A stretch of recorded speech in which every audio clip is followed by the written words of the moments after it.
నమస్తే welcome to our channel నేను సౌజన్య Balineni Srinivas Reddy Tadepalli palace కి రానివ్వద్దు అని చెప్పి జగన్మోహన్ రెడ్డి చెప్పిన తర్వాత అక్కడి నుంచి బయటకు వచ్చి కాంగ్రెస్ లో చేరేటువంటి అవకాశాలు ఎక్కువగా ఉన్నాయని చెప్పి వార్తలు వినిపిస్తున్నాయి. షర్మిలను కూడా త్వరలోనే భేటీ కాబోతున్నటువంటి వార్తలు వస్తాయి. ఆయనతో పాటు వెళ్ళేటువంటి మాగుంట శ్రీనివాసరెడ్డి గారేమో టీడీపీకి వెళ్ళబోతున్నారని చెప్పేసి వార్తలు వస్తున్నాయి. అసలు ఆంధ్రప్రదేశ్లో రాజకీయాల పరిస్థితి ఏ విధంగా ఉంది ఏంటి ఈ అంశానికి సంబంధించి మనతో మాట్లాడడానికి వారి విశ్లేషణ మనతో పంచుకోవడానికి ఈ రోజు మనతో పాటు ఉన్నారు senior journalist senior political analyst CS Rao garu ఉన్నారు. వారితో మాట్లాడదాం. నమస్తే సిఎస్ రావు గారు. నమస్తే సౌజన్య. బాలినేని శ్రీనివాస్ రెడ్డి అలాగే మాగుంట శ్రీనివాస్ రెడ్డి ఇద్దరు కూడా వైసీపీ నుంచి బయటకు వచ్చి ఒకరేమో టీడీపీలోకి చేరబోతున్నారు, ఇంకొకరేమో ఫ్యామిలీ మెంబర్ అయినటువంటి షర్మిలాని కలిసి ఆవిడతో పాటు కాంగ్రెస్ లోకి వెళ్ళబోతున్నారు అనేటువంటి వార్తలు వినిపిస్తున్నాయి. అసలు ఆంధ్రప్రదేశ్లో రాజకీయాలు ఏ విధంగా మారబోతున్నాయి, ఎప్పటికెప్పుడు ఏ రంగు పూసుకోబోతుంది అంటారు? ఇప్పుడు ఒకటేంటంటే బాలినేని శ్రీనివాస్ రెడ్డి కానీ మాగుంట శ్రీనివాస్ రెడ్డికి సంబంధించిన ఎపిసోడ్ గత 3 నెలల నుంచి జరుగుతోంది. ఈ 3 నెలల్లో రకరకాల ప్రచారాలు రకరకాల గాసిప్స్ వచ్చాయి. బాలినేని శ్రీనివాస్ రెడ్డి తెలుగుదేశం పార్టీలోకి వెళ్తున్నారని, మాగుంట శ్రీనివాస్ రెడ్డి కూడా తెలుగుదేశం పార్టీలోకి వెళ్తున్నారని రకరకాలుగా వినిపించాయి. అయితే ఇప్పుడు మారినటువంటి పరిస్థితుల దృష్ట్యా ఆల్మోస్ట్ ఇప్పుడు వైఎస్ఆర్ కాంగ్రెస్ పార్టీ నుంచి పోటీ చేసే అవకాశాన్ని వాళ్ళు కోల్పోయినట్టు ఇప్పుడు మన తాడేపల్లి వర్గాల నుంచి అత్యంత విశ్వసనీయంగా తెలుస్తున్నటువంటి సమాచారం. సో కాబట్టి డోర్స్ అయితే క్లోజ్ అయిపోయినాయి తాడేపల్లిలో. సో దీంతో ప్రత్యామ్నాయ మార్గాలను చూసుకుంటున్నారు. మొన్నటి వరకు ఏంటి ఏదో ఒక నిమిషంలో కొంచెం టర్న్ అయ్యి జగన్మోహన్ రెడ్డి మనసు మార్చుకొని టికెట్ ఇస్తారేమో అని చెప్పి ప్రయత్నాలు చేశారు. ఎందుకంటే బంధుత్వం ఉంది, ప్లస్ సీనియారిటీ ఉంది వీళ్ళకి ఇద్దరికి కూడా. సో కాబట్టి మళ్ళీ ఐపాక్ తోటి సర్వేలు చేయించుకుని సర్వేలు అనుకూలంగా వస్తే కనుక అప్పుడు టికెట్ వస్తుందని చెప్పి ఆశించారు. కానీ మంగళవారం రోజు జరిగినటువంటి ఎపిసోడ్, మంగళవారం జరిగినటువంటి పరిణామాలను కనుక గమనిస్తే వీళ్ళిద్దరికి కూడా వైఎస్ఆర్ కాంగ్రెస్ పార్టీ నుంచి పోటీ చేసే అవకాశం లేదని చెప్పి చాలా క్లారిటీగా వచ్చేసింది. వాళ్ళు కూడా క్లారిటీగా ఉన్నారు అని వాళ్ళ అభిమానులే చెప్తూ ఉన్నారు. సో దీంతో ప్రత్యామ్నాయ మార్గాలు ఏమున్నాయి వీళ్ళిద్దరికి అని అంటే, ఇప్పుడు తెలుగుదేశం పార్టీ ఆల్టర్నేటివ్ ప్రత్యామ్నాయం, లేదా జనసేన పార్టీ. ఈ రెండు కాకపోతే థర్డ్ ఆప్షన్ ఏంటంటే కాంగ్రెస్ పార్టీ. సో ఇప్పుడు తెలుగుదేశం పార్టీలో ఆప్షన్ ఏముంది? తెలుగుదేశం పార్టీలో బాలినేని శ్రీనివాస్ రెడ్డికి ఆప్షనే లేదు. ఒక మాగుంట శ్రీనివాస్ రెడ్డికి మాత్రం ఆప్షన్ ఉంది. ప్లస్ మాగుంట శ్రీనివాస్ రెడ్డి తెలుగుదేశం పార్టీతో టచ్ లో ఉన్నారు, తెలుగుదేశం పార్టీతో మాట్లాడుతూ ఉన్నారు. కాబట్టి ఆయనకు ఒంగోలు తెలుగుదేశం పార్టీ తరఫు నుంచి ఎంపీగా పోటీ చేసిన అవకాశం మాగుంట శ్రీనివాస్ రెడ్డికి లభించేటువంటి ఛాన్సెస్ ఉన్నాయి.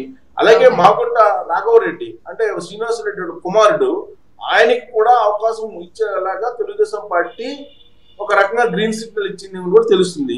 మాగుంట రాఘవరెడ్డికి నెల్లూరు ఎంపీగా పోటీ చేసే అవకాశం ఇస్తారని కూడా ఒక టాక్ నడుస్తూ ఉంది.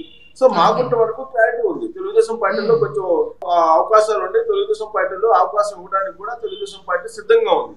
అయితే ఇక్కడ బాలినేని శ్రీనివాస్ రెడ్డికి వచ్చేటప్పటికి తెలుగుదేశం పార్టీలో అవకాశం లేదని చెప్పి చాలా క్లియర్ గా తెలుగుదేశం పార్టీ అధిష్టానం చెప్పేసింది. ఎందుకంటే అక్కడ ఆల్రెడీ దామచర్ల జనార్దన్ ఉన్నాడు, అతనికి టికెట్ కన్ఫర్మ్, అతను పనిచేస్తున్నాడు చాలా రోజుల నుంచి కూడా. ఒంగోలు శాసనసభ నుంచి పోటీ చేయడానికి, ఒంగోలు అసెంబ్లీ నియోజకవర్గం నుంచి పోటీ చేయడానికి అక్కడ ఆల్రెడీ క్యాండిడేట్ ఉన్నారు. ఆ క్యాండిడేట్ మార్చి బాలినేనికి ఇచ్చేటువంటి పరిస్థితి లేదు. కాకపోతే ప్రత్యామ్నాయంగా దర్శి కానీ లేదంటే మరొక కాన్స్టిట్యున్సీ కానీ ఇస్తామని చెప్పి బాలినేనికి తెలుగుదేశం పార్టీ చెప్పినట్టు, దానికి బాలినేని అంగీకరించడానికి సిద్ధంగా లేనట్టు, ఒంగోలు నుంచే పోటీ చేస్తానని చెప్పి ఆయన ఇప్పుడు విశ్వించారు. అంటే ఒంగోలు నుంచి పోటీ చేయాలంటే కనుక అటు జనసేన కానీ తెలుగుదేశం పార్టీలో కానీ అవకాశం లేదు ప్రత్యామ్నాయంగా. సో ఇలాంటి పరిస్థితుల్లో కాంగ్రెస్ పార్టీలో చేరేటువంటి అవకాశం ఉందా, కాంగ్రెస్ పార్టీ నుంచి ఆయన పోటీ చేసిన అవకాశం ఉందా అనే ప్రశ్న వేసుకుంటే కనుక కాంగ్రెస్ పార్టీ తోటి సుదీర్ఘమైనటువంటి రాజకీయ ప్రయాణం చేశారు బాలినేని శ్రీనివాస్ రెడ్డి. ఇంకోటి ఏంటంటే ఎన్ఎస్ఏ నుంచి యూత్ కాంగ్రెస్ నుంచి ఆయన రాజకీయ ప్రస్థానం ప్రారంభమైంది కాంగ్రెస్ పార్టీలోనే. ఆయన ఫస్ట్ మినిస్టర్ అయింది కూడా కాంగ్రెస్ పార్టీలోనే రాజశేఖర రెడ్డి టైంలో. సో కాంగ్రెస్ పార్టీ తోటి ఆయనకి అవినాభావ సంబంధం ఉంది. ప్లస్ బలమైనటువంటి కాంగ్రెస్ పార్టీ భావజాలం కూడా ఆయనకి ఉంది. కాంగ్రెస్ పార్టీ నుంచి గతంలో 4 సార్లు గెలిచారు కూడా. సో ఇప్పుడు కాంగ్రెస్ పార్టీలోకి వెళ్ళడానికి బాలినేని శ్రీనివాస్ రెడ్డి మంత్రాలు సాగిస్తున్నారు అని అంటే, ఇప్పుడున్నటువంటి పరిస్థితుల్లో కాంగ్రెస్ పార్టీలో ఆల్రెడీ వైఎస్ ఫ్యామిలీకి సంబంధించినటువంటి షర్మిల ఇప్పుడు కాంగ్రెస్ పార్టీ పగ్గాలు తీసుకుంటున్నారు. అక్కడ ఆంధ్రప్రదేశ్ పిసిసి పగ్గాలు ఆమెకు అప్పచెప్పేటువంటి అవకాశం ఉందని కూడా చర్చ నడుస్తుంది. అలాంటప్పుడు కాంగ్రెస్ పార్టీ మళ్ళీ పూర్వవైపు దిశగా అడుగులు పడే అవకాశం ఉంది అనేది కూడా వినిపిస్తుంది. ఇప్పుడు బాలినేని శ్రీనివాస్ రెడ్డి గారికి ఆల్రెడీ కాంగ్రెస్ తో మంచి సంబంధాలే ఉన్నాయి కాబట్టి ఇప్పుడు డైరెక్ట్ గా వెళ్ళేటువంటి అవకాశాలు ఉన్నాయి, లేకపోతే రీసెంట్ గా జాయిన్ అయినటువంటి శర్మిల గారితో కాంగ్రెస్ లోకి వెళితే కాంగ్రెస్ వాళ్ళు బాలినేని శ్రీనివాస్ రెడ్డి గారిని వెల్కమ్ చేసేటువంటి అవకాశాలు ఉన్నాయంటారా, లేకపోతే వీళ్ళకి ఇబ్బందులు ఉన్నాయా? యాక్చువల్ గా మొన్నటి వరకు కూడా కాంగ్రెస్ పార్టీ వైపు చూసేటువంటి నాయకులే లేరు. శర్మిల ఎప్పుడైతే కాంగ్రెస్ పార్టీలోకి చేరుతున్నారో ఆమె పిసిసి అధ్యక్ష బాధ్యతలు స్వీకరించబోతున్నారు అని చెప్పి ప్రచారం జరుగుతున్నటువంటి క్రమంలో ఇప్పుడిప్పుడే పూర్వ కాంగ్రెస్ పార్టీ నేతలు ఎవరైతే ఉన్నారో ప్లస్ వైఎస్ఆర్ కాంగ్రెస్ పార్టీలో టికెట్స్ రానటువంటి వాళ్ళు మల్లాది విష్ణు కానీ ఇలాంటి వాళ్ళందరూ కూడా కాంగ్రెస్ పార్టీలో చేరడానికి సిద్ధమవుతున్నారని చెప్పి వినిపిస్తుంది. దానికి కారణం ఏంటంటే కాంగ్రెస్ పార్టీలో ఇప్పటికీ కూడా ఉద్దండులైనటువంటి నాయకులు ఉన్నారు అక్కడక్కడ. రఘువీరారెడ్డి కానీ, చింతా మోహన్ కానీ, ఉండవల్లి అరుణ్ కుమార్ కానీ, పల్లం రాజు కానీ, జేడి శీలం, ఇలా సీనియర్ పొలిటీషియన్స్ ఉన్నారు కాంగ్రెస్ పార్టీకి. ఇప్పుడు వాళ్ళందరూ కూడా ఇప్పుడు మొబిలైజ్ అవుతున్నారు.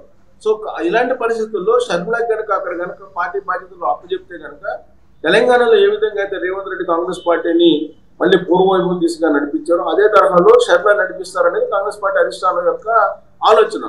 సో దీంతో ఇప్పుడు షర్మిల కాంగ్రెస్ పార్టీలో చేరారు కాబట్టి ఒకవైపు బంధుత్వం వైఎస్ ఫ్యామిలీ తోటి బాలినేని శ్రీనివాస్ రెడ్డికి, ఇంకొక వైపు కాంగ్రెస్ పార్టీ తోటి పూర్వం పరిచయాలు ఇవన్నీ ఉన్నాయి కాబట్టి ప్లస్ ఇటీవల కాలంలో విజయమ్మ బాలినేని శ్రీనివాస్ రెడ్డి ఇంటికి వెళ్ళి ఒంగోలులో ఒక ప్రత్యేకమైనటువంటి పూజలు కూడా చేయించారు అనేది కూడా ఒకటి వినిపిస్తుంది. సో బాలినేని శ్రీనివాస్ రెడ్డి రకరకాల మార్గాల ద్వారా వైఎస్ఆర్ కాంగ్రెస్ పార్టీ నుంచి ఎలాగైనా టికెట్ సాధించాలని చెప్పి ప్రయత్నం చేశారు. వైఎస్ ఫ్యామిలీ ద్వారా విజయమ్మ ద్వారా కూడా చేశారని చెప్పి అప్పట్లో వినిపించింది. సో అయినప్పటికీ కూడా జగన్మోహన్ రెడ్డి అయితే స్టెబిలిటీగా ఆయనకి టికెట్ ఇచ్చే పరిస్థితి లేదని చెప్పి చెప్తూ ఉన్నటువంటి పరిస్థితుల్లో ఇప్పుడు తెలుగుదేశం పార్టీలో ప్రత్యామ్నాయం కూడా అక్కడ కనిపించినటువంటి సిచ్యువేషన్ లో కాంగ్రెస్ పార్టీ వైపు మొగ్గు చూపుతారా, మొగ్గు చూపెట్టిన అవకాశం ఉందా అని అంటే షర్మిల ఆల్రెడీ బాలినేని శ్రీనివాస్ రెడ్డి లాంటి వాళ్ళని ఆకర్షించేటువంటి ప్రయత్నం చేస్తూ ఉన్నారు.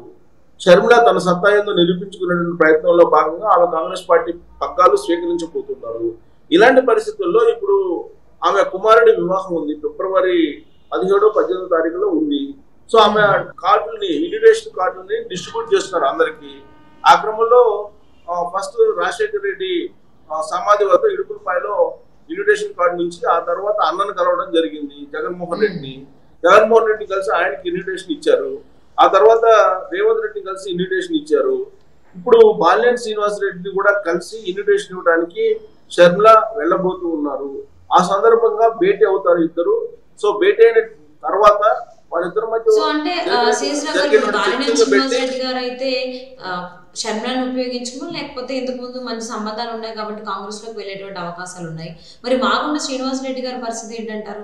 ఆయన టీడీపీలోకి వెళ్తే వెల్కమ్ చేసిన అవకాశాలే ఉన్నాయా, లేదా సైలెంట్ ఉండిపోతారంటారు ఈసారి రాజకీయాల్లో పార్టిసిపేట్ చేయకుండా? సో మాగుంట శ్రీనివాస్ రెడ్డికి ఆల్రెడీ క్లియర్ గా ఉంది, తెలుగుదేశం పార్టీ ఆహ్వానం ఉంది. తెలుగుదేశం పార్టీలో చేరడానికి ఆయన ఇప్పటికే మంత్రాలు సాగించుకున్నారు. ఒక క్లారిటీ ఉంది, తెలుగుదేశం పార్టీ నుంచి ఆయనకు ఆహ్వానం ఉంది కాబట్టి తెలుగుదేశం పార్టీలో చేరబోతున్నారు మాగుంట శ్రీనివాస్ రెడ్డి. ఆల్రెడీ క్లియర్ అయిపోయింది, ఆయన డేట్ ఫిక్స్ అయిపోయింది. ఆ విషయం తెలుసుకునే జగన్మోహన్ రెడ్డి తాడేపల్లికి రావద్దని చెప్పి వార్తలు కూడా ఇచ్చారని కూడా తెలుస్తుంది. సో తెలుగుదేశం పార్టీకి ఆయన రేపో మాపో ఆయన వెళ్ళేటువంటి అవకాశం ఉంది, ఆయన కుమారుడు ఇద్దరు కూడా. సో తెలుగుదేశం పార్టీలో వీళ్ళిద్దరు ఎంపీలుగా పోటీ చేసే అవకాశం, తెలుగుదేశం పార్టీ అభ్యర్థులుగా పోటీ చేసే ఛాన్సెస్ కూడా ఉన్నాయి. మాగుంట శ్రీనివాస్ రెడ్డి వరకు క్లారిటీ ఉంది.